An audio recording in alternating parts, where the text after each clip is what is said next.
മനുഷ്യനെ ഏറ്റവും കൂടുതൽ ഇൻഫ്ലുവൻസ് ചെയ്യണ ഒന്നാമത്തെ ഒരു സാധനമാണ് കഥകൾ എന്ന് പറയുന്നത്. 2008 ആ ഒരു ഫൈനാൻഷ്യൽ ക്രൈസിസ് വരാൻ കാരണം മനുഷ്യൻ്റെ ആർത്തിയാണ്. നമ്മുടെ ബേസിക് ആയിട്ടുള്ള കാര്യങ്ങളൊന്നും ചേഞ്ച് ആവുന്നില്ല. സ്റ്റോറീസ് ആണ് മനുഷ്യൻ്റെ മുന്നോട്ടും പിന്നോട്ടുള്ള കാര്യങ്ങളിൽ തീരുമാനിക്കുന്നതെന്നാണ്.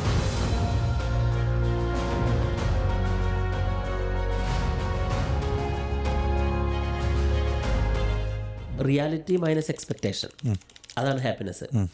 മോഗൻ ഹൗസിൽ പറയുന്ന ഒരു കാര്യമുണ്ട്, don't try to predict the future.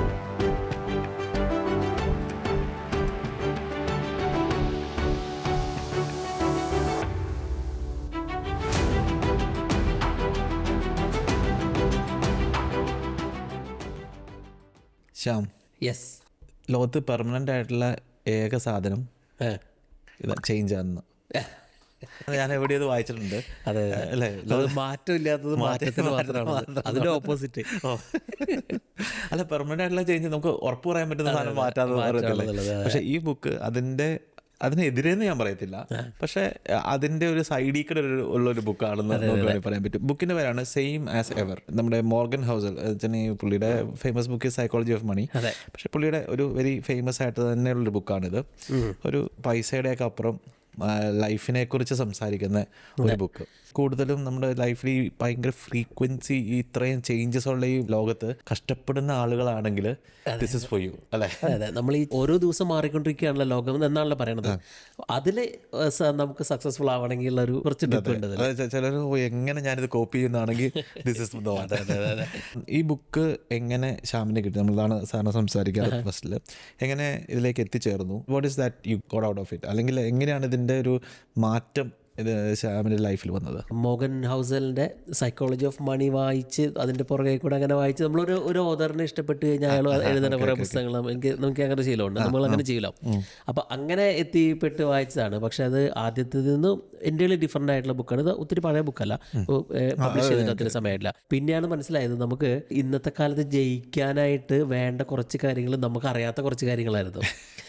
അതിന് പഠിക്കാൻ എനിക്ക് പറ്റും. അത് നമുക്ക് ഈ എപ്പിസോഡോടുകൂടി നമുക്കത് പറഞ്ഞു കൊടുക്കാം. Okay, let's do this. ഇപ്പം ഈ ബുക്കിനകത്ത് എനിക്ക് തോന്നുന്നത് ചേഞ്ച് ആണ് ഏറ്റവും കൂടുതൽ യൂസ് ചെയ്തിരിക്കുന്ന വേർഡ് എന്ന് എനിക്ക് തോന്നുന്നു. ചേഞ്ച്, ഇപ്പം എവരിവൺ, എല്ലാവരും ഒബ്സസ്ഡ് ആണ് ചേഞ്ചിനോട്, ഞാൻ സഹിതം.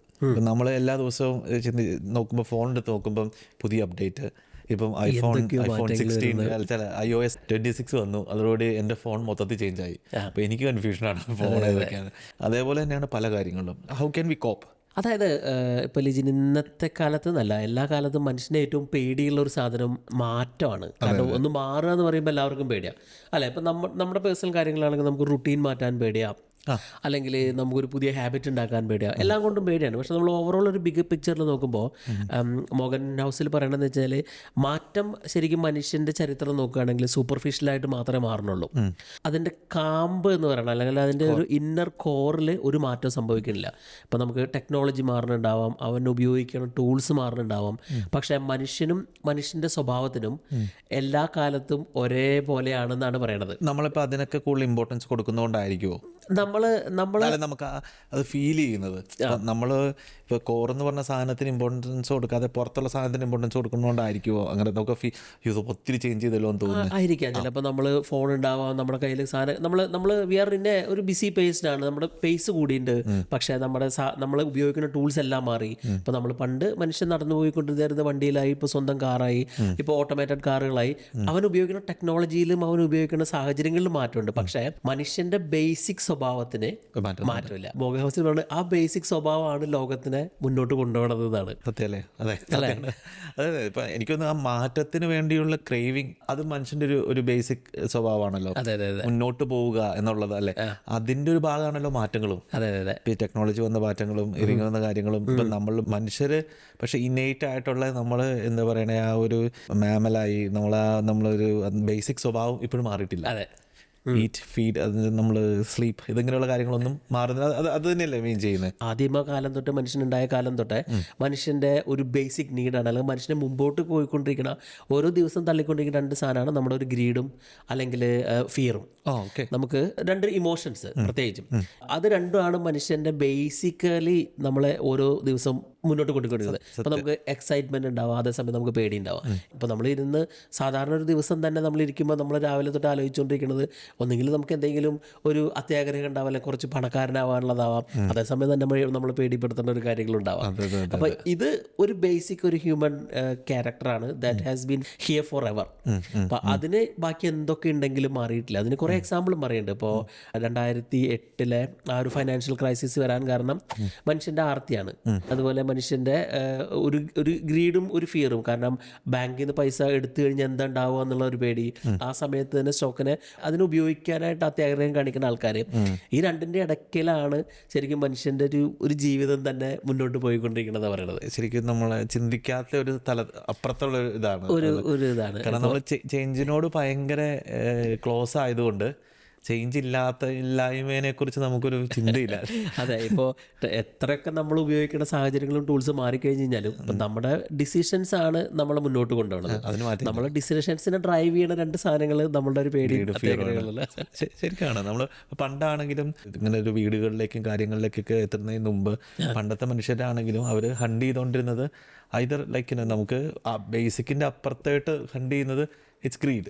നമ്മളത് ചെയ്തുകൊണ്ട് അല്ലെങ്കിൽ ഫിയർ, അവർ ഒതുങ്ങിക്കൂടി ഒരിടത്ത് ഈ രണ്ട് കാര്യങ്ങൾ ഫിയറിന് ഇപ്പോൾ തന്നെ അറ്റാക്ക് ചെയ്യാൻ പറ്റുന്ന സാധനത്തിനോട് റിയാക്ട് ചെയ്യുന്നു, അല്ലെങ്കിൽ നമ്മൾ ആവശ്യങ്ങൾക്ക് വേണ്ടിയിട്ട് ഹണ്ട് ചെയ്യുന്നു. അത് അങ്ങനത്തെ ഒരു രീതി തന്നെയാണ്. അതിപ്പോഴും മാറിയിട്ടില്ല. പിന്നെ അതേപോലെ തന്നെ വെരി ഇമ്പോർട്ടൻ്റ് ആയിട്ടുള്ള വേറെ കാര്യം പറയണത് സ്റ്റോറീസാണ്, കഥകളാണ് ഇതേപോലെ മനുഷ്യൻ്റെ മാറ്റം വരുത്തുന്നത്. അത് ഇന്ന് തൊട്ടല്ല, കാലങ്ങൾ തൊട്ട് മനുഷ്യൻ്റെ ജീവിതത്തിൽ മനുഷ്യനെ ഏറ്റവും കൂടുതൽ ഇൻഫ്ലുവൻസ് ചെയ്യണ ഒന്നാമത്തെ ഒരു സാധനമാണ് കഥകൾ എന്ന് പറയുന്നത്. കാരണം നമ്മൾ ഡാറ്റ അനുസരിച്ചിട്ടല്ല സാധനങ്ങൾ വാങ്ങണതും പെരുമാറുന്നതും. നമ്മൾ സ്റ്റോറീസാണ് നമ്മൾ ഡ്രൈവ് ചെയ്യണത്. ഇപ്പോൾ ലിജിൻ ടെസ്ല വാങ്ങണമെങ്കിൽ ടെസ്ല ഉപയോഗിച്ച ഒരാളുടെ എക്സ്പീരിയൻസ് സ്റ്റോറിയാണ് നമ്മൾ ഡ്രൈവ് ചെയ്യുന്നത്. അതെ, റിവ്യൂ ഒരു സ്റ്റോറിയാണല്ലോ. അപ്പോൾ ഗ്രീഡ് ആൻഡ് ഫിയറിൻ്റെ ഒപ്പം തന്നെ സ്റ്റോറീസും ആണ്. അതൊരു കോറല്ല, നമ്മളൊരു ഒരിക്കലും കാണാത്തൊരു തലമല്ലേ. ഇപ്പോൾ മനുഷ്യന് എത്രയൊക്കെ ഉണ്ടെങ്കിലും ഒരു കാലത്ത് മാറാത്തതാണ് കഥകളുടെ പുറകെ മനുഷ്യൻ്റെ ജീവിതം മുന്നോട്ട് പോണത്. ഇപ്പോൾ ഈ ചേഞ്ച് നമ്മളിപ്പോൾ പറഞ്ഞുകൊണ്ടിരിക്കുന്ന ചേഞ്ചിനെ കുറിച്ചാണ്. പക്ഷെ അപ്പോൾ ഈ ചേഞ്ച് അപ്പോൾ ഇത് ഈസ് ആൻ ഇല്യൂഷൻ, ലൈക്ക് നമ്മൾ ഇത് മാജിക് ആണോ? അതെ, ഇപ്പോൾ അത് മോർഗൻ ഹോസലിൻ്റെ ഒരു പെർസ്പെക്റ്റീവാണ്. ചേഞ്ച് ഒരു ഇല്യൂഷനാണ്. കാരണം പുറമേ നമ്മൾ കാണുന്ന നമ്മുടെ ഓരോ ദിവസം മാറിക്കൊണ്ടിരിക്കുന്ന സാധനങ്ങളൊക്കെയാണ്. പക്ഷേ നമ്മളുടെ ഉള്ളിലുള്ള നമ്മൾ ഇപ്പോഴും ആ ഗ്രീഡും ആ ഒരു ഫിയറും കൊണ്ട് നടക്കണ ആ കഥകളിൽ കൂടെ മാത്രം മാറ്റം സംഭവിപ്പിക്കുന്ന, അല്ലെങ്കിൽ നമ്മുടെ ജീവിതത്തിൽ ഒരു തീരുമാനം നമ്മൾ എടുക്കണമെങ്കിൽ എപ്പോഴും നമ്മൾ ഇൻഫ്ലുവൻസ് ചെയ്യുന്ന ഒരു കഥ വേണം, അല്ലെങ്കിൽ നമ്മൾ കേട്ട കഥകൾ വേണം.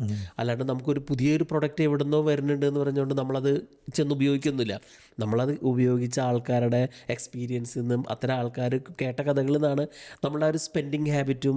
അതുപോലെ നമ്മളൊരു പൈസ സേവ് ചെയ്യാനാണെങ്കിലും ഇൻവെസ്റ്റ് ചെയ്യാനാണെങ്കിലും സാധാരണക്കാർ പൈസ ഇൻവെസ്റ്റ് ചെയ്യണത് എപ്പോഴാണ്?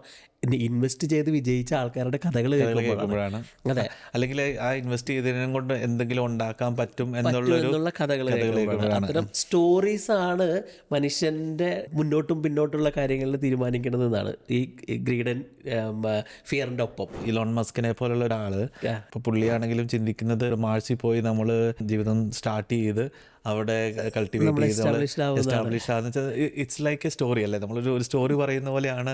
നമ്മളത് കേൾക്കുമ്പോൾ കൺവിൻസ്ഡ് ആണ്. അല്ലാണ്ട് നമ്മളോട് പറയണം മാർസിൽ പോകണം എന്ന് പറഞ്ഞു കഴിഞ്ഞാൽ അതെ, ഇപ്പോൾ നമുക്ക് അതിൻ്റെ കുറേ മാത്തമാറ്റിക്കൽ അനാലിറ്റിക്സും അല്ലെങ്കിൽ കുറേ ഡാറ്റയൊന്നും നമ്മുടെ ലോജിക്കൽ സാധാരണ ബ്രെയിനിൽ വർക്ക് ആയിട്ടേ നമുക്ക് അതിന് ശേഷമാവുള്ളൂ. Just we need a story. Yes. അതെ. സോ ചേഞ്ച് എന്ന് പറയുന്നത്, നമ്മൾ ഈ പേടിച്ച് ഓടുന്ന ചേഞ്ച് എന്ന് പറയുന്നത് ശരിക്കും പറഞ്ഞു കഴിഞ്ഞിട്ടുണ്ടെങ്കിൽ നമ്മളല്ല മാറുന്നത്, നമ്മുടെ ചുറ്റും എൻവയോൺമെൻറ്റും നമ്മുടെ അടുത്തുള്ള സാധനങ്ങളും ആളുകളും. പക്ഷെ ആളുകൾ, ലോകം, ഇങ്ങനെയുള്ള സാധനങ്ങളൊന്നും അങ്ങനെ മാറുന്നില്ല. അതായത് മനുഷ്യൻ്റെ ബേസിക് സ്വഭാവത്തിന് മാറ്റം വരുന്നില്ല, അതാണ് പറയണത്. ഓക്കെ, അപ്പോൾ എന്താണ് മാറാതിരിക്കുന്നത്? ഇപ്പോൾ മോർഗൻ ഹൗസലിൻ്റെ ഒരു പെർസ്പെക്റ്റീവിൽ what are the things that's not changing? ഇപ്പോൾ നമ്മൾ നേരത്തെ പറഞ്ഞ രണ്ട് കാര്യങ്ങൾ ഒപ്പം തന്നെ മാറാത്തൊരു സംഭവമാണ് ഈ അൺസർട്ടനിറ്റി എന്ന് പറയുന്നത്. നമുക്ക് മനുഷ്യന് എത്രയൊക്കെ കഴിവുള്ള ഒരാളാണെങ്കിലും, നമുക്ക് എന്തൊക്കെ പ്രവചിക്കാൻ കഴിവുള്ള ഒരാളാണെങ്കിലും, എന്താണ് നമുക്ക് സംഭവിക്കുന്നത് നമുക്ക് ഒരു കാലത്തും പ്രവചിക്കാൻ പറ്റില്ല. മഴ പെയ്യാനും പെയ്യാതിരിക്കാനും സാധ്യത. ഫോർ എക്സാമ്പിൾ കോവിഡ്, നമുക്ക് എന്തൊക്കെ സിസ്റ്റം ഉണ്ടായിരുന്നു ലോകത്ത്, എത്രയോ ആൾക്കാർ അതിനുശേഷം മരിച്ചുപോയി, ഒന്നും പ്രവചിക്കാൻ പറ്റില്ല, അത് സംഭവിച്ചു. ട്രംപ് അധികാരത്തിൽ വന്നത്, അല്ലെങ്കിൽ നമുക്ക് നമ്മുടെ പൊളിറ്റിക്സിലാണെങ്കിലും ചില കാര്യങ്ങൾ അൺപ്രഡിക്റ്റബിൾ ആണ്. അപ്പോൾ ലൈഫിൻ്റെ ഒരു അൺപ്രഡിക്റ്റബിലിറ്റി ആണ് അടുത്തൊരു സംഭവം. നമ്മൾ എത്രയൊക്കെ പ്രിക്കോഷ്യസ് ആണെങ്കിൽ പോലും, ഇപ്പോൾ ഹിറ്റ്ലർ ഫോർ എക്സാമ്പിൾ, അദ്ദേഹത്തിൻ്റെ സ്വഭാവം പ്രവചിക്കാൻ പറ്റില്ല. അല്ലെങ്കിൽ അങ്ങനെ ഒരാൾ ചരിത്രത്തിൽ ഏതെങ്കിലും കാലത്ത് വരും, അതിനുശേഷം ഭൂമിയിലെ എൻ്റെ മനുഷ്യൻ്റെ ജീവിതം സാഹചര്യങ്ങൾ മാറുന്നൊന്നും നമുക്ക് ആർക്കും പ്രവചിക്കാൻ പറ്റുന്നില്ല. മനസ്സിലായി? അപ്പോൾ മോഗൻ ഹൗസിൽ പറയുന്ന ഒരു കാര്യമുണ്ട്, don't try to predict the future. നമുക്ക് ഫ്യൂച്ചറിൽ എന്താ ഉണ്ടാവുക നമുക്ക് ഒരു കാലത്തും പ്രവചിക്കാൻ പറ്റില്ല, പ്രത്യേകിച്ച് നമ്മുടെ ഫൈനാൻഷ്യലി ആണെങ്കിൽ പോലും. അപ്പോൾ അതുകൊണ്ട് what we can do is we can prepared for the future. മനസ്സിലായി? ഇപ്പോൾ നമ്മൾക്ക് പൈസ ആണ്, അല്ലെങ്കിൽ നാളെ നമുക്ക് ഇക്കോണമിക് ക്രാഷ് ബിഗ് ഉണ്ടാവും നമുക്കറിയില്ല. ഇപ്പോൾ എവിടെയും ഇല്ലാത്തൊരു ബിറ്റ് കോയിൻ എവിടെ നിന്നോ വന്നു. ഇപ്പോൾ ബിറ്റ് കോയിൻ എത്ര $ആണ് ബിറ്റ് കോയിൻ്റെ വില? അതിനൊരു ബേസിക് ഐഡിയോളജി പോലും ഇല്ല. ബിറ്റ് കോയിൻ വാങ്ങാനായിട്ട് ലോജിക്കലി ഒരു സെൻസും ഇല്ല. പക്ഷേ people still buying bit coin, അതിൽ നിന്ന് പൈസ ഉണ്ടാക്കുന്നു. അതിന് നമുക്കൊന്നും ഒരു ഐഡിയ ഇല്ലല്ലോ. അപ്പോൾ നമ്മൾ ഒരു ഐഡിയ ഇല്ലാത്ത ലോകത്ത് ഒരു അൺസർട്ടൺ ആയിട്ടുള്ള ഒരു ലോകമാണ് ജീവിച്ചുകൊണ്ടിരിക്കുന്നത്. ഇതാണ് നമുക്ക് അൺസർട്ടനിറ്റി ആണ് നമ്മുടെ first thing. That won't change. അല്ല, മൂന്നാമത്തെ ചേഞ്ച്. ഇപ്പൊ മനുഷ്യന്റെ സ്വഭാവങ്ങൾ മാറുന്നില്ല, ഒപ്പം തന്നെ ആ ഒരു അൺസർട്ടനിറ്റി മാറുന്നില്ല. അൺസർട്ടനിറ്റി ഒരു മെയിൻ തിങ് ആണ്. എനിക്ക് തോന്നുന്നു അതാണ് മെയിൻ. അതെ, നമ്മൾ വിചാരിക്കുകയാണ് നമുക്ക് എല്ലാം പ്രഡിക്റ്റ് ചെയ്യാൻ പറ്റും. ഇല്ല. അപ്പോൾ എന്തെങ്കിലും വരും. അതെ. നമുക്ക് അങ്ങനെ പ്രഡിക്റ്റ് ചെയ്യാൻ പറ്റണതല്ലല്ലോ ജീവിതം. പക്ഷെ നമുക്ക് പ്രിപ്പയർ ആവാൻ പറ്റും. മോഹൻസിൽ നമുക്ക് ഒന്നും പ്രഡിക്റ്റ് ചെയ്യാൻ പറ്റാത്തൊരു ജീവിതത്തിൽ നമുക്ക് ഫൈനാൻഷ്യലി പ്രിപ്പയർ ആവാൻ പറ്റും. നമുക്ക് കൂടുതൽ സ്കില്ല് നേടിയിട്ട് ഫ്യൂച്ചറിലേക്ക് പ്രിപ്പയർ ചെയ്യാൻ പറ്റും. അപ്പം ഇതൊന്നും നമുക്ക് ആരോന്നും എടുക്കാൻ പറ്റില്ല. ഇപ്പോൾ ഒരു ബിഗ് ക്രാഷ് വന്നു കഴിഞ്ഞാൽ നമ്മുടെ എല്ലാം പൈസ ചിലപ്പോൾ ഒരു ക്യാഷ് വാല്യൂ ഇല്ലാണ്ടായി പോകും, പക്ഷെ നമ്മുടെ സ്കില്ലിന് വാല്യൂ ഉണ്ടാവും. അപ്പോൾ നമ്മൾ അങ്ങനെ ഉപയോഗിക്കാനാണ് പറയുന്നത്. ഓക്കെ, അടിപൊളി. അപ്പം വേറെ എന്താണ്, ഇപ്പം നമുക്ക് ഒരു വെൽത്തി ആയിട്ടുള്ള ആളുകൾ അങ്ങനെയുള്ള അതും ചേഞ്ച് ചെയ്യുന്നില്ലല്ലോ. ഇപ്പം പൈസ ഉള്ളവരും പൈസ ഇല്ലാത്തവരും തമ്മിലുള്ള ചേഞ്ചുകളും ആ ഒരു വ്യത്യാസം ഒരിക്കലും വരുന്നില്ലല്ലോ. ഇല്ല, മോഗാവസിൽ അതിനെയും നമുക്ക് വേറൊരു പെർസ്പെക്റ്റീവിലാണ് തരണത്. കാരണം ഇപ്പോൾ പണ്ടത്തെ കാലത്താണെങ്കിലും റിച്ച് ആയിട്ടുള്ള ആൾക്കാരെന്ന് വെച്ചാൽ നമ്മൾ പുറമേ കാണിച്ചുകൊണ്ട് നടക്കുന്ന ആൾക്കാരാണ്. ഇപ്പോഴുള്ള കാലത്ത് വെൽത്തി ആയിട്ടുള്ള ആൾക്കാരെന്ന് വെച്ചാൽ അവർ പുറമെ കാണിക്കാത്തതാണ് അവരെ സംബന്ധിച്ച് വെൽത്ത്. അതും ആ ഒരു എക്സ്പ്രഷൻ ഓഫ് അവരുടെ കയ്യിലുള്ള സാധനങ്ങൾ. ഇപ്പോൾ നമ്മൾ എല്ലാം പുറമെ കാണിച്ച് എനിക്ക് ഒരു വലിയ കാറുണ്ട്, അല്ലെങ്കിൽ എല്ലാം നമ്മൾ ആൾക്കാരെ കാണിച്ചുകൊണ്ടിരിക്കുന്ന ആ റിച്ച് ആയിട്ടുള്ള ആൾക്കാർ പണ്ട് തൊട്ടേ ഉണ്ടായിരുന്നു. എന്നാൽ വെൽത്തി ആയിട്ട് നമ്മൾ ലോകത്തിന് കാണിക്കാണ്ട് സമ്പത്ത് കൊണ്ട് നടക്കുന്ന ആൾക്കാരുണ്ടല്ലോ, എന്ന് വെച്ചാൽ അവരാണ് റിയൽ വെൽത്തി. കാരണം they are not showing it off. പക്ഷേ അത് മോർഗൻ ഹൗസിലിൻ്റെ ഒരു ഐഡിയ, പുള്ളി ആ സൈക്കോളജി ഓഫ് മണിയിലും പറഞ്ഞിട്ടുള്ള ഒരു ഐഡിയ ആണ്. ഇപ്പോൾ റിച്ച് എന്ന് വെച്ച് കഴിഞ്ഞാൽ വിസിബിൾ ആണ്, വെൽത്തി ആയിട്ടുള്ള ആൾക്കാർ ഇൻവിസിബിൾ ആണ്. പക്ഷെ അവർക്ക് ദേ ആർ മോർ കോൺഫിഡൻറ്റ്, അവർക്ക് ഇത്തിരി കൂടി പർപ്പസ്ഫുൾ ആണ് അവരുടെ ജീവിതം. അവർ അങ്ങനെ ഓക്കെ. അപ്പം എങ്ങനെ ഹൗ ടു ബി ഹാപ്പി എന്നുള്ളതും ഒരു വെരി ഇമ്പോർട്ടൻ്റ് ആയിട്ട് ഒരു ഫാക്ടറാണ്. ഇപ്പം ഇത്രയും ചേഞ്ച് ആവുന്ന ഒരു സ്ഥലത്ത് അതും നമുക്ക് എന്താ പറയുക, നമുക്ക് ഡിസ്കസ് ചെയ്യാൻ ഒത്തിരി ഡിഫിക്കൽട്ട് ആയിട്ടുള്ളൊരു സബ്ജക്റ്റാണ്. ഇപ്പോൾ ചേഞ്ച് ഉണ്ട്, ചേഞ്ച് ഇല്ല, ചേഞ്ച് ചെയ്യാതിരിക്കുന്ന ആളുകൾ. അപ്പോൾ അതെങ്ങനെയാണ്, how can we be happy? ഹാപ്പിനെസ്സിന് ഒരു ഫോർമുലയുണ്ട്. അത് പറയുന്നത് വെച്ച് കഴിഞ്ഞാൽ നമ്മൾ എന്താ പറയുക, നമ്മളൊരു റിയാലിറ്റി മൈനസ് എക്സ്പെക്റ്റേഷൻ, അതാണ് ഹാപ്പിനെസ്.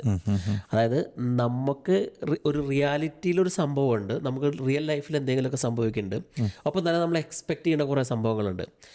നമ്മുടെ എക്സ്പെക്റ്റേഷനാണ് നമ്മൾ അൺഹാപ്പി ആക്കണത്. നമ്മൾ അൺനെസസറി ആയിട്ടുള്ള അൺവാണ്ടഡ് ആയിട്ടുള്ള കുറേ എക്സ്പെക്റ്റേഷൻ ഉണ്ടാവും നമ്മുടെ ലൈഫിൽ. അതിൻ്റെ അളവ് കുറച്ച് കഴിഞ്ഞ് കഴിഞ്ഞാൽ നമുക്ക് റിയാലിറ്റിയോട് കൂടുതലായിട്ട് പൊരുത്തപ്പെടാൻ പറ്റും. അപ്പോൾ രണ്ട് ത്രാസ് പോലെ ഒരിടത്ത് കുറച്ച് കഴിഞ്ഞാൽ നമുക്ക് അതിന് കൂടെ ഉണ്ട്. കാരണം നമുക്ക് ഹാപ്പിനെസ് ആണ് വേണ്ടെങ്കിൽ നമ്മുടെ എക്സ്പെക്ടേഷൻ കുറയ്ക്കാം. അപ്പോൾ നമുക്ക് നമ്മുടെ എക്സ്പെക്ടേഷനെ മാനേജ് ചെയ്യാൻ പഠിക്കണം എന്നാ മോഹൻ ഹൗസൽ ഹാപ്പി ആയിരിക്കാൻ വേണ്ടിയിട്ട്. അപ്പോൾ നമ്മളൊരു എക്സ്പെക്ടേഷൻ എപ്പോഴും നമ്മളൊരു ട്രെഡ്മില്ലിൽ ഓടണ പോലെയാണ്, അതിന് എൻഡ് ചെയ്യണില്ല. നമ്മളിങ്ങനെ എന്തോരം വേണമെങ്കിലും ഓടിക്കൊണ്ടിരിക്കാം, നമുക്ക് ഡെസ്റ്റിനേഷൻ ഒരിക്കലും എത്തില്ല. പക്ഷേ നമ്മുടെ എക്സ്പെക്ടേഷൻ അതിനനുസരിച്ചിട്ട് ഇങ്ങനെ വലുതാവുകയാണെങ്കിൽ കാര്യമില്ലല്ലോ. അപ്പോൾ നമ്മൾ ഹാപ്പി ആയിക്കൊണ്ടേ ഇരിക്കത്തുള്ളൂ. അതെ. ഇപ്പോൾ ഈ എക്സ്പെക്ടേഷൻ കൂടിയ ആൾക്കാർ മിക്കവാറും അവരുടെ ലൈഫ് ഡിസ്ട്രാക്റ്റഡ് ബൈ ആ ഷൈനി തിങ്സ്. നമ്മൾ കാണണ പോളിച്ചകളിലൊക്കെ ലൈഫ് മുന്നോട്ട് പോവാതെ മോഹൻ ഹൗസിന് ഒരു ചെറിയൊരു ടിപ്പാണ്, നമുക്ക് എക്സ്പെക്ടേഷനെ കൺട്രോൾ ചെയ്യാനായിട്ട് പഠിക്കുക. അപ്പോൾ അങ്ങനെയാണെങ്കിൽ ഹാപ്പി ആയിട്ടിരിക്കുന്ന ആൾക്കാർക്ക് 3 കാര്യങ്ങളാണ് ലൈഫിൽ വേണ്ടതെന്നാണ് ഹൗസിൽ പറയുന്നത്. ഒന്ന്, നമുക്കൊരു ലവ്, ഫ്രണ്ട്ഷിപ്പ് ആൻഡ് പർപ്പസ്. നമ്മൾ പല പുസ്തകങ്ങളിലും നമ്മൾ തന്നെ പറഞ്ഞിട്ടുള്ളതാണ്. ഇപ്പോൾ മനുഷ്യൻ്റെ റിലേഷൻഷിപ്പ്, അല്ലെങ്കിൽ അവൻ്റെ ഒരു പർപ്പസ് വിഷൻ, അല്ലെങ്കിൽ ആ ഒരു ബിഗർ പിക്ചറിൽ അവൻ എന്താണ് ലോകത്തിന് കൊടുക്കണത് എന്നാണ്. അത്തരം കാര്യങ്ങളാണ് ഒരു മനുഷ്യൻ്റെ ഹാപ്പിനെസ്സിനെ ഡിസൈഡ് ചെയ്യുന്നത്. അല്ലാണ്ട് നമ്മൾ ഈ കാണുന്ന ഫ്ലാഷി തിങ്സ് അല്ല. അതൊരു ഐഡിയ ആണ്. എനിക്ക് പൈസയുടെയും കരിയറിൻ്റെയും ഇതിൻ്റെ എല്ലാത്തിൻ്റെ അപ്പുറത്ത് ഈ 3 കാര്യങ്ങളാണ് നമുക്ക് പെർമനൻ്റ് ആയിട്ടുള്ള ഒരു സന്തോഷവും ഒരു സാറ്റിസ്ഫാക്ഷനും തരുള്ളൂ എന്നാണ് വെരി ട്രൂ ആണ്. നമ്മൾ ഈ ചേഞ്ച് എന്ന് പറഞ്ഞിട്ട് ടെൻഷൻ അടിച്ച് നമ്മൾ അതിൻ്റെ പുറകെ പോവാതെ വെയിറ്റ് ഫോർ എ മിനിറ്റ് അല്ലേ, നോക്കുക നമ്മുടെ ബേസിക് ആയിട്ടുള്ള കാര്യങ്ങളൊന്നും ചേഞ്ച് ആവുന്നില്ല, നമ്മുടെ ബേസിക് നീഡുകളൊന്നും ചേഞ്ച് ആവുന്നില്ല. നമ്മുടെ ഇപ്പം ഗ്രീഡാണ് ഇതാവുന്നുള്ളൂ. അപ്പം ഊബർ ഈറ്റ്സ് വന്ന പോലെ വന്നപ്പോൾ ഗ്രീഡ് കൂടിയതേ ഉള്ളൂ, വീട്ടിൽ ഇരുന്ന് കുക്ക് ചെയ്യാതെ ഭക്ഷണം കഴിക്കാതെ എന്നുള്ളൊരു അതെ അത്രേ ഉള്ളൂ. പിന്നെ അല്ലെങ്കിൽ ഫിയർ, നമുക്ക് നമ്മൾ പേടിച്ചിട്ട് പുറത്തിറങ്ങുന്നില്ല. അപ്പം അതും ഒരു ഇതിന്റെ ഒരു ചേഞ്ച് മാറ്റം നമ്മൾ പുറമേ ഉണ്ടാവാം, പക്ഷേ നമുക്ക് വിജയിക്കാനായിട്ട് ഇദ്ദേഹത്തിൻ്റെ പെർസ്പെക്റ്റീവിൽ നമുക്കൊരു 3 കാര്യങ്ങളാണ്. നമുക്ക് ഇങ്ങനത്തെ ഫാസ്റ്റ് പേസിങ് ആയിട്ടുള്ള അല്ലെങ്കിൽ എപ്പോഴും മാറിക്കൊണ്ടിരിക്കുന്നു എന്ന് നമ്മൾ കണ്ടുകൊണ്ടിരിക്കുന്ന ഈ ലോകത്ത് നമുക്ക് പിടിച്ചു നിൽക്കാനായിട്ട്, അതായത് ഫ്യൂച്ചർ നമ്മുടെ കൺട്രോളിലാവാനായിട്ട്, ഇത്തിരി കൂടി ഒരു ബെറ്റർ ഹാപ്പി ഫ്യൂച്ചർ ഉണ്ടാവാനായിട്ട് 3 കാര്യങ്ങളിൽ സ്കില്ല് ചെയ്യണം എന്നാണ് മോഹൻ ഹൗസ് പറയുന്നത്. എന്ന് വെച്ചാൽ ഒന്ന്, നമ്മൾ should have an ability to understand human behaviour. ഇപ്പോൾ നമ്മൾ പറഞ്ഞ പോലെ മനുഷ്യൻ്റെ സ്വഭാവം മാറണില്ലല്ലോ, അത് ബേസിക് മനുഷ്യൻ്റെ സ്വഭാവം എന്ന് പറഞ്ഞാൽ ഒരു ഫിയറും ഗ്രീഡൊന്നും. അപ്പോൾ ആളുകൾ എങ്ങനെയാണ് പെരുമാറുന്നത് അറിയാൻ പറ്റുവാണെങ്കിൽ, ആളുകളുടെ ആ ഒരു ബേസിക് സ്വഭാവം എന്താണെന്ന് നമുക്ക് അണ്ടർസ്റ്റാൻഡ് ചെയ്യാൻ പറ്റുവാണെങ്കിൽ നമുക്ക് ഇന്നത്തെ കാലത്തേക്ക് വേണ്ട ഏറ്റവും വലിയ സ്കില്ലാണ്. കാരണം അതൊരിക്കലും മാറണില്ല. ഇപ്പോൾ നമ്മൾ എവിടെ ഇൻവെസ്റ്റ് ചെയ്യുന്നു, ഇപ്പോൾ ഫൈനാൻഷ്യലി ആണെങ്കിൽ പോലും നമ്മൾ കൂടുതൽ ആൾക്കാർ വാങ്ങണ സമയത്ത് വാറൻ ബഫറ്റ് പറഞ്ഞ പോലെ എല്ലാവരും വാങ്ങുമ്പോൾ വിൽക്കാൻ തയ്യാറായി, എല്ലാരും വിൽക്കുമ്പോൾ അതുപോലെ നമുക്ക് ആ ഒരു ഹ്യൂമൻ ബിഹേവിയറിനെ ഒബ്സർവ് ചെയ്യാൻ പറ്റുവാണെങ്കിൽ നമുക്ക് ഇന്നത്തെ ലോകത്ത് പിടിച്ചു നിൽക്കാൻ പറ്റും.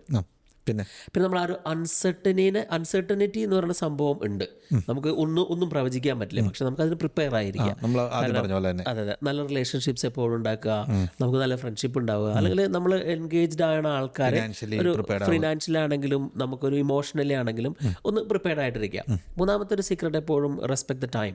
അത് സമയം എന്ന് പറയുന്ന സംഭവത്തിനെ റെസ്പെക്ട് ചെയ്യുക. കാരണം ഈ സമയം കടന്നു പോകുമെന്ന് പറയില്ലേ, അതുപോലെ അതാണ് അതിൻ്റെ ഇത്. കാരണം കൂടുതൽ സമയം ചെല്ലുമ്പോൾ നമുക്ക് ഫൈനാൻഷ്യലി കൂടുതൽ കോമ്പൗണ്ടിങ് ഇൻട്രസ്റ്റ് ഒക്കെ പോലെയുള്ള സംഭവത്തിന് മോഹൻ ഹൗസിൽ എപ്പോഴും പറയണ ഒരു കാര്യമാണ്, നമ്മളൊരു നൈമിഷികമായിട്ടുള്ള നേട്ടത്തിന് വേണ്ടിയിട്ട് കാര്യങ്ങൾ ചെയ്യാണ്ട് ഇത്രയും കൂടി ഒരു ലോങ് ടൈമിലേക്ക് ഇൻവെസ്റ്റ് ചെയ്യാനും ലോങ് ടൈമിലേക്ക് പ്ലാൻ ചെയ്യാനും പറ്റുവാണെങ്കിൽ നമുക്ക് ലൈഫിൽ വിജയിക്കാൻ പറ്റും. കാരണം ലോങ് ടൈം സസ്റ്റൈൻ ആയിട്ട് നിൽക്കേണ്ട ആൾക്കാർക്ക് വേണ്ടൊരു സാധനമാണല്ലോ റെസിലിയൻസ് എന്ന് പറയുന്നത്. അപ്പോൾ നമ്മൾ അത് പല ബുക്കിൽ നമ്മളത് പറഞ്ഞില്ല. അപ്പോൾ ആ ഒരു റെസിലിയൻ്റ് ആയിട്ട് നിൽക്കാനും അതുപോലെ തന്നെ ലോങ് ടൈമിലേക്ക് വേണ്ടിയിട്ട് സ്മോൾ ഹാബിറ്റ്സ് ചില ചെറിയ ഹാബിറ്റുകളൊക്കെ തുടങ്ങി അങ്ങനെ ഒന്ന് പ്രിപ്പയർഡ് ആയിട്ടിരിക്കാനാണ് പറയുന്നത്. അങ്ങനത്തെ ഒരു ബ്രോഡായിട്ടൊരു ഏകദേശം ഒരു 10-23 ഡിഫറെൻറ്റ് ടോപ്പിക്സിനെ ഒന്നിച്ച് കൊടക്കയിൽ കൊണ്ടുവന്നിട്ടുള്ള ഒരു ബുക്കാണ് ഈ ബുക്ക്. അതെ, എനിക്കൊന്ന് ഇതൊരു ബിഗിനേഴ്സ് ബുക്ക് നമുക്ക് പറയാൻ പറ്റത്തില്ല, ഒരു ഹൈ ലെവൽ. ഇതിൻ്റെ ഒരു എൻഡിൽ എനിക്ക് ഇങ്ങനെയാണ് മനസ്സിലാവുന്നത്, Shyam correct me if I am wrong. ഇപ്പോൾ നമ്മൾ ചേഞ്ച് എന്നുള്ള ആ ഒരു ഫാക്ടറിനെ പേടിച്ച് ഓടാതെ നമ്മൾ ചേഞ്ച് ആവാത്ത കാര്യങ്ങൾ, ചേഞ്ച് ആവില്ല എന്ന് ഉറപ്പുള്ള കാര്യങ്ങളിൽ സ്കിൽഡ് ആവുക. അപ്പോൾ നമ്മൾ എന്തോരം ചേഞ്ച് വന്നാലും ഈ കാര്യങ്ങളിൽ എപ്പോഴും നമ്മൾ റെഡി ആയിരിക്കും. അതെ, നമുക്ക് ഇപ്പം നമ്മൾ ഈ പറഞ്ഞ കാര്യങ്ങൾ ചേഞ്ച് നടന്നുകൊണ്ടിരിക്കും. അത് പുറമേയുള്ള സൂപ്പർഫിഷ്യൽ ചേഞ്ച് ആണ്. ബേസിക്കലി മനുഷ്യൻ്റെ സ്വഭാവത്തിന് മാറ്റം വരുന്നില്ല. അപ്പോൾ നമുക്ക് സക്സസ്ഫുൾ ആവാനായിട്ട് നമുക്ക് കൺട്രോൾ ചെയ്യാൻ പറ്റാവുന്ന അല്ലെങ്കിൽ നമ്മളെ കൊണ്ട് സാധിക്കാവുന്ന കാര്യങ്ങളിൽ സമയവും എനർജിയും ഇൻവെസ്റ്റ് ചെയ്ത് കഴിഞ്ഞാൽ we will have A better future. Okay, അടിപൊളി. എനിക്ക് തോന്നുന്നു ഇപ്പോഴത്തെ കാലത്ത് ഭയങ്കര ഇമ്പോർട്ടൻ്റ് ആയിട്ടുള്ള ഒരു ബുക്കാണ്. എല്ലാവരും ചേഞ്ചിനെ പിടിച്ച് ഓടുന്നവരാണ്. അപ്പോൾ ഇതിനകത്ത് ഒരു വൺ തിങ് ഉണ്ട്, ഞാനിപ്പോൾ തിരിച്ച് നോക്കുമായിരുന്നു. നോർമലി ഇതിനകത്ത് ഒരു സമ്മറി ഉണ്ടല്ലോ, ഞാൻ വായിക്കുമായിരുന്നു. So if there is one thing you want to say about this book, അല്ലെങ്കിൽ ഇതിനകത്ത് ശ്യാമിന് കിട്ടിയൊരു കാര്യം ഉണ്ടെങ്കിൽ വാട്ട് ഇസ് ഇറ്റ്? എനിക്ക് തോന്നുന്നത് ആ ഒരു ഒബ്സർവിങ് ഹ്യൂമൻ ബിഹേവിയർ എന്ന് പറയുന്ന സംഭവം ഉണ്ടല്ലോ, അപ്പം അത് നമുക്ക് ഇഷ്ടമുള്ളതാണ്. ഇപ്പം നമ്മൾ തന്നെ പല ആൾക്കാരുടെ അടുത്ത് സംസാരിക്കുമ്പോഴും കൂടുതൽ ആൾക്കാരുടെ അടുത്ത് എൻഗേജ്ഡ് ആയിട്ട് അല്ലെങ്കിൽ സംസാരിച്ച് വരുമ്പോൾ നമ്മൾ മനസ്സിലാക്കുന്ന കാര്യം, ഒന്നുകിൽ അവൻ ഭയങ്കര പേടിയാണ്, എല്ലാ മനുഷ്യനും. അതായത് ഫ്യൂച്ചറിനെ പറ്റിയൊരു പേടി, അല്ലെങ്കിൽ ഇത് എന്താ ഉണ്ടാവും എന്നുള്ളൊരു പേടി. എന്നാൽ അതേ ചില സമയത്ത് ഒരു അത്യാഗ്രഹത്തിൻ്റെ ഒരു ഭാഷ്യം നമ്മുടെ എല്ലാ മനുഷ്യൻ്റെ ഉള്ളിലുണ്ട്. അപ്പോൾ അതിൻ്റെ ഒരു മിക്സാണ് ജീവിതം എന്ന് മോഹൻ ഹൗസിൽ പറയുന്നതിനോടൊരു പരിധി വരെ നമുക്ക് യോജിക്കാൻ പറ്റും. കാരണം ഓരോ ദിവസവും നമ്മൾ തന്നെ കടന്നു പോണ ചിന്തകളിനെ നമുക്കൊന്ന് ട്രാക്ക് ചെയ്യാൻ പറ്റി കഴിഞ്ഞാൽ ഒന്നെങ്കിൽ നമുക്ക് നമുക്ക് ഏറ്റവും മുകളിലേക്ക് എത്തണം എന്നുള്ള ആഗ്രഹമായിരിക്കാം, അല്ലെങ്കിൽ അതിന് വേറെ പേടിയായിരിക്കും. ഇതിൻ്റെ രണ്ടിൻ്റെ ഇടയിലാണല്ലോ ജീവിതം. അപ്പം അതിനെ ഒന്ന് ബാലൻസ് ചെയ്യാൻ നമുക്ക് പറ്റുവാണെങ്കിൽ നമുക്ക് ഇത്തിരി കൂടിയും ഒരു റെസിലിയൻ്റ് ആയിട്ട് ഒരു ഇമോഷണൽ കൺട്രോളിംഗ് ആയിട്ട് നമുക്ക് ജീവിക്കാൻ പറ്റും. അല്ലേ, എനിക്കൊന്നും ഇച്ചിരി കോൺട്രവേഴ്ഷ്യൽ ആയിട്ട് സബ്ജക്റ്റും കൂടിയാണ്.